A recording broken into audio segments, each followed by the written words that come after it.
Hi, welcome back to another episode of the Righteous Ruckus podcast. I'm your host, Riley Lowe, and today I think I'm going to title this maybe The Beginning of Everything. I'm going to see how I feel about that title.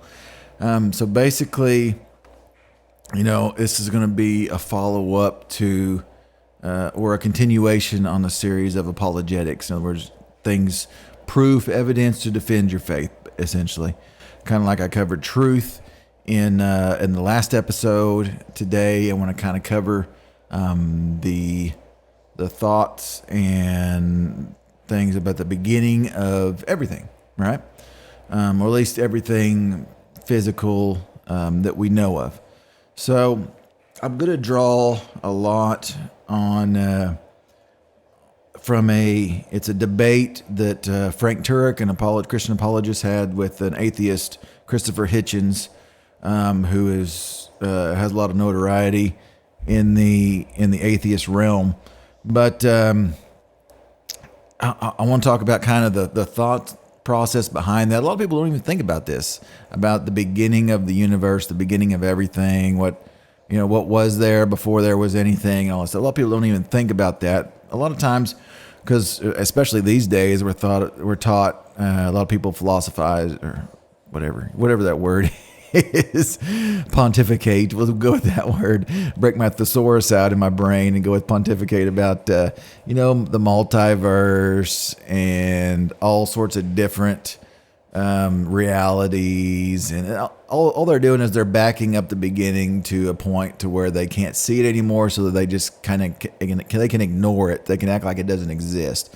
But the reality is there was a beginning to everything you see around us.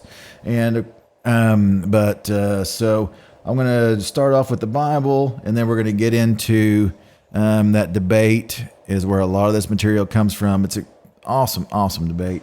And these things are also found in a book. I'll talk to you about that. So let's get into it. It's time to get off the church benches and into the trenches. Let's make a righteous ruckus.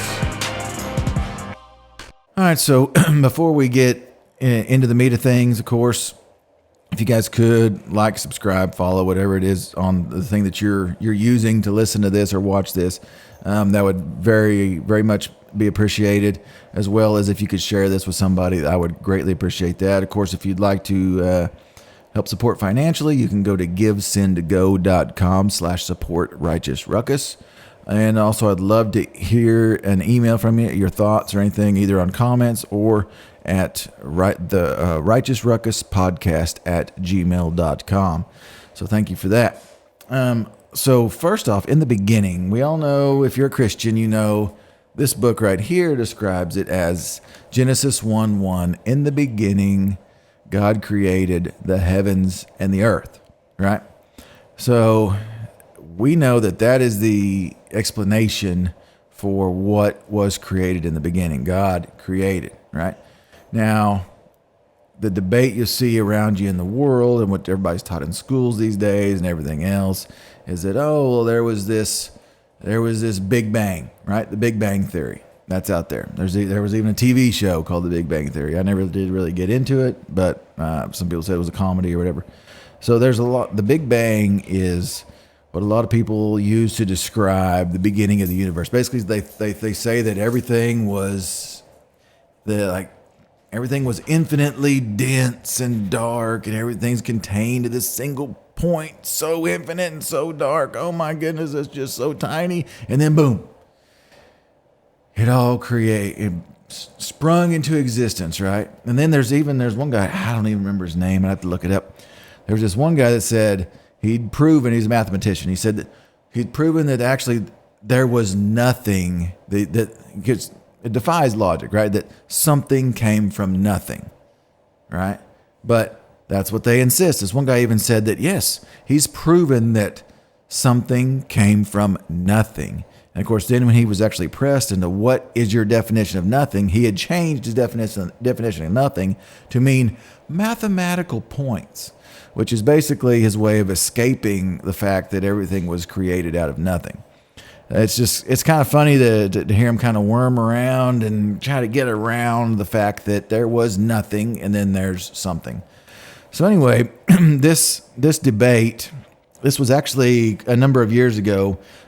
Christian apologist Frank Turek, he debated atheist Christopher Hitchens, and during this debate, one of the there's a bunch of arguments that Frank, argued for. Basically, the debate was, does God exist?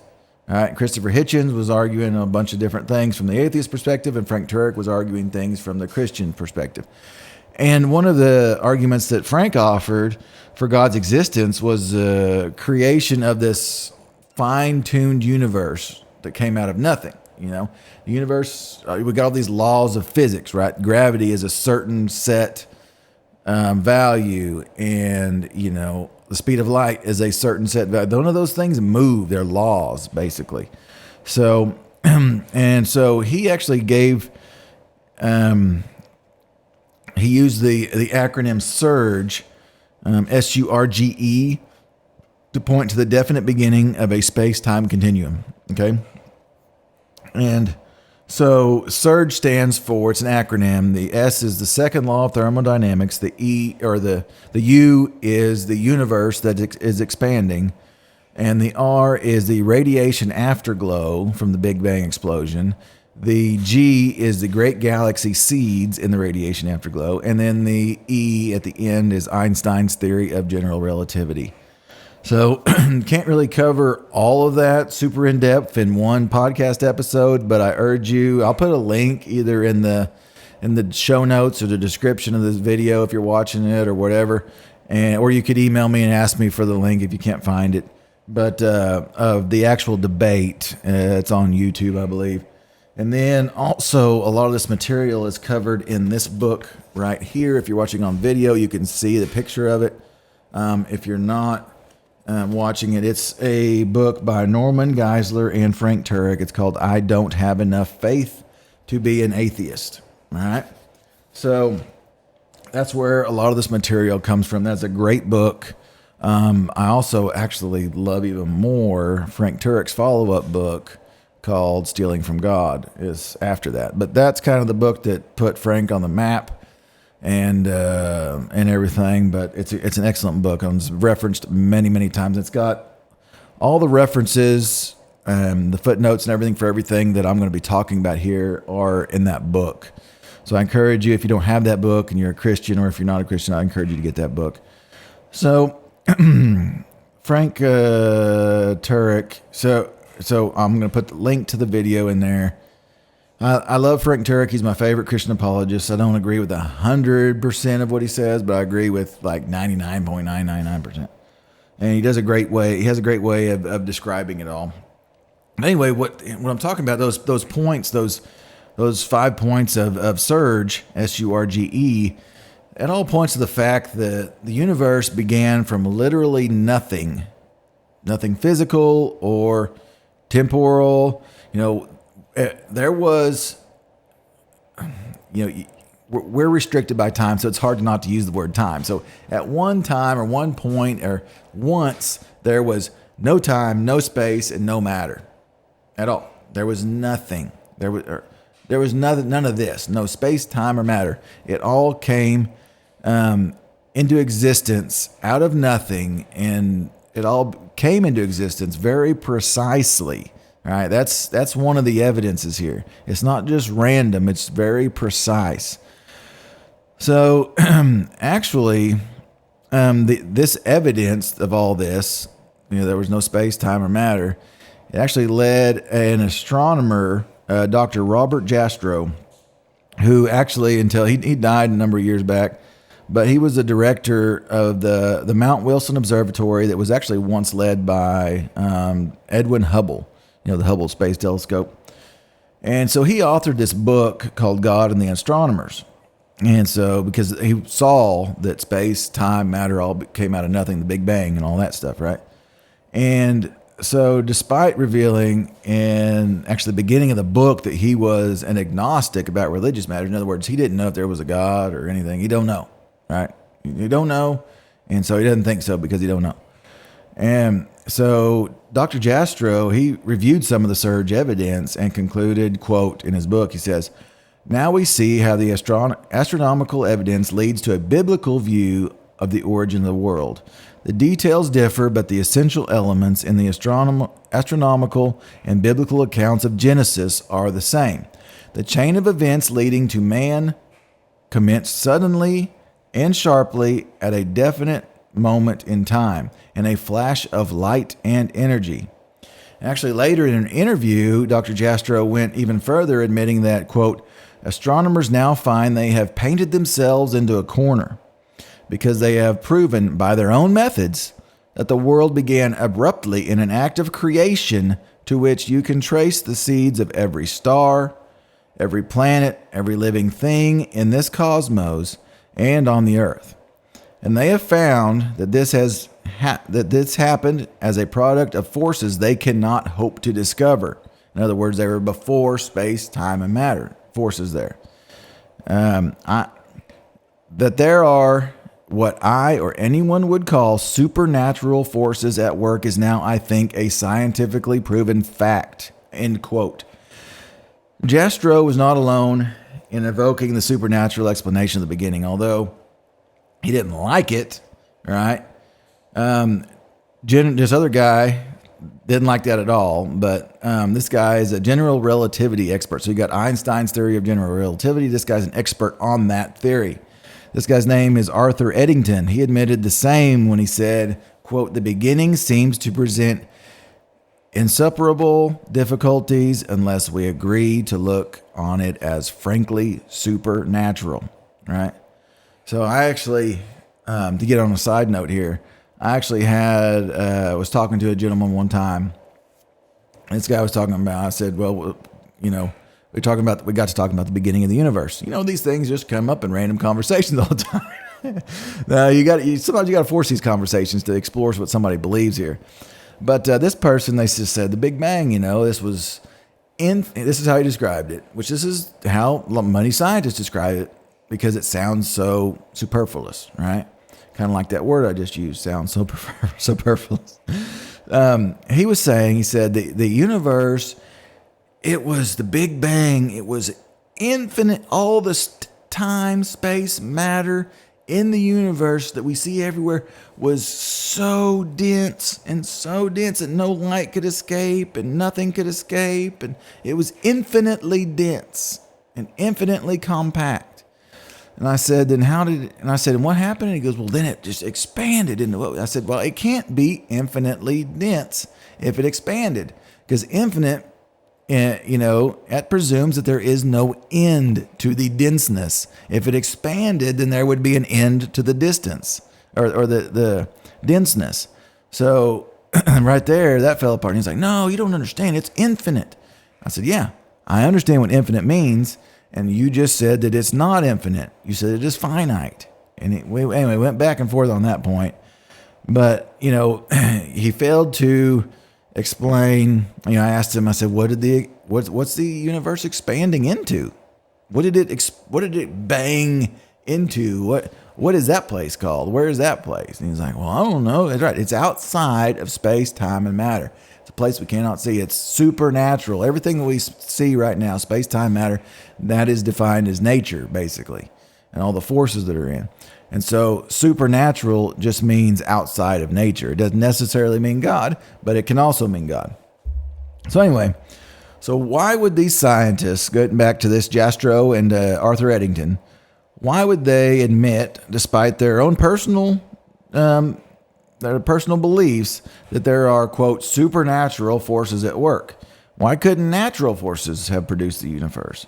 Because there was no nature and there were no natural forces prior to the Big Bang, right?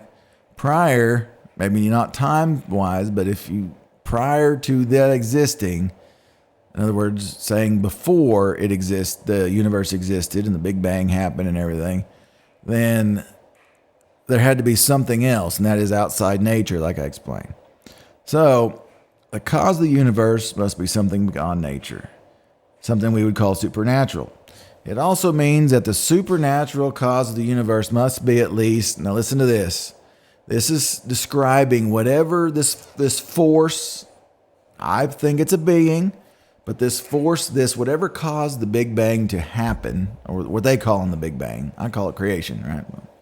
But whatever caused this Big Bang to happen had to be spaceless because there was no space. So it created space. Timeless because it created time. Immaterial, not made of matter because it created matter. Powerful because it created all this out of nothing. Intelligent because the creation event and the universe was precisely designed. So a mind had to design that purposefully. And then personal, right? Personal because this force made a choice to convert a state of nothing into a state of something, right? Impersonal forces, if it's not personal, then it doesn't make a choice. It just is, right? So this thing made a choice. So these are several, if you were to describe the God of the Bible, you could say it's spaceless, timeless, immaterial, powerful, intelligent, and personal. So these are some attributes that you would use to describe the God of the Bible. We got to go further to prove that Jesus is God in all this line of thinking. But so far, this aligns with the God of the Bible, the God of Abraham, Isaac, and Jacob. All right. So Frank Turek actually mentioned in this debate as well that other scientists who made Big Bang related discoveries also conclude that evidence is consistent with the biblical account. There's this gentleman named Robert Wilson. This guy is the co-discoverer of that radiation afterglow, the R in surge, right? And he actually won a Nobel in physics because of that Nobel Prize. He said, quote, "Certainly there was something that set it off. Certainly, if you're religious, I can't think of a better theory of the origin of the universe to match with Genesis," quote. So he's saying that what he's seeing matches the Genesis account of the creation of the universe. Then another gentleman named George Smoot, co-discoverer of the great galaxy seeds, which is a fancy way of saying these ripples in temperature variations due to the expansion of the universe. And anyway, so easy for me to say. That discovery won him a Nobel Prize as well. And so he actually agreed with Wilson's statement saying, quote, "There is no doubt that a parallel exists between the Big Bang as an event and the Christian notion of creation from nothing," end quote. So he agrees with that. Now, Christopher Hitchens, in the debate, he responded by the evidence that Frank Turek gave by saying that Frank was speculating and that no one can get behind the Big Bang event. In other words, the Big Bang is the beginning. You can't get beyond that. Of course, there he's making a statement about what is beyond it. So evidently he can get beyond it, but that's beside the point. So actually, that's exactly the response that Dr. Jastrow said is common for atheists who have their own religion, right? The religion of science. Jastrow actually wrote in his book, he said, "There is a kind of religion in science. Every effect must have its cause, that there is no first cause. This religious faith of the scientists is violated by the discovery that the world had a beginning under conditions in which the known laws of physics are not valid, and as a product of the forces of circumstances we cannot discover. When that happens, the scientist has lost control." They hate that. "If he really examined the implications, he would be traumatized. As usual, when faced with trauma, the mind reacts by ignoring the implications. In science, this is known as, quote, refusing to speculate."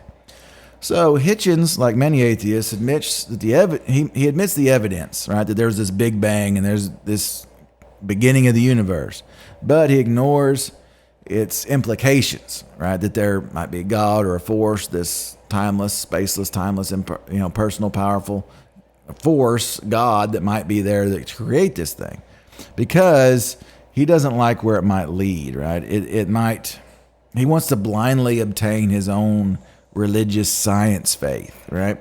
So how is it speculation to say that since all space, time, and matter were created, that the cause must be spaceless, timeless, and immaterial? It's just following the evidence. That's all that is. That's actually would be more of a scientific method than just trying to discount anything beyond that. So actually, Dr. Jastrow, he ended his book this way. He said, this is what he said. He said, this is comical. This is how he ended his book. And this guy is an agnostic, by the way. He said, for the scientist who has lived by his faith in the power of reason, the story ends like a bad dream. He has scaled the mountains of ignorance. He is about to conquer the highest peak. As he pulls himself over the final rock, he is greeted by a band of theologians who have been sitting there for centuries. In other words, what he's saying is, here these people have dedicated their entire lives to trying to find the beginning of the universe and what caused the Big Bang and everything, and they find out all these super little mathematical equations and theories and all this stuff, and it all aligns with what we read in Genesis 1:1, where it says God created the heavens and the earth. God being spaceless, timeless, immaterial, powerful, intelligent, and personal, right? That's what we would describe God as. And so they've gone through all this trouble and all these grant money and all this research and these telescopes and radio telescopes and satellites and all this stuff. Whereas all they had to do is pick up this book and see Genesis 1:1. In the beginning, God created the heavens and the earth. So in the beginning, which would be time, God created the heavens, space, and the earth, matter. Space-time, matter. Space-time, matter. Done deal. So next time, I'm not sure where we're going to go, but we're going to get in maybe some more apologetics. I'm actually, my preacher was talking about testimonies today, so I might delve in, because this is actually September when I'm recording this. So this is actually the month whenever that wreck happened that I've mentioned in my broad testimony, that I might get deeper into that. I might cover some of that, or I might continue on this apologetics course. If the apologetics, if you're enjoying this, let me know. If you've got my number, text me. If you've not, email me at righteousruckuspodcast@gmail.com. Let me know, or just comment or whatever. Just let me know if you're enjoying this apologetics, and if it's helping strengthen your faith, or if you're not a Christian, if it's helping you to maybe come around to some faith. So until next time, go out there, be bold, live bold, and we'll see you on the next podcast.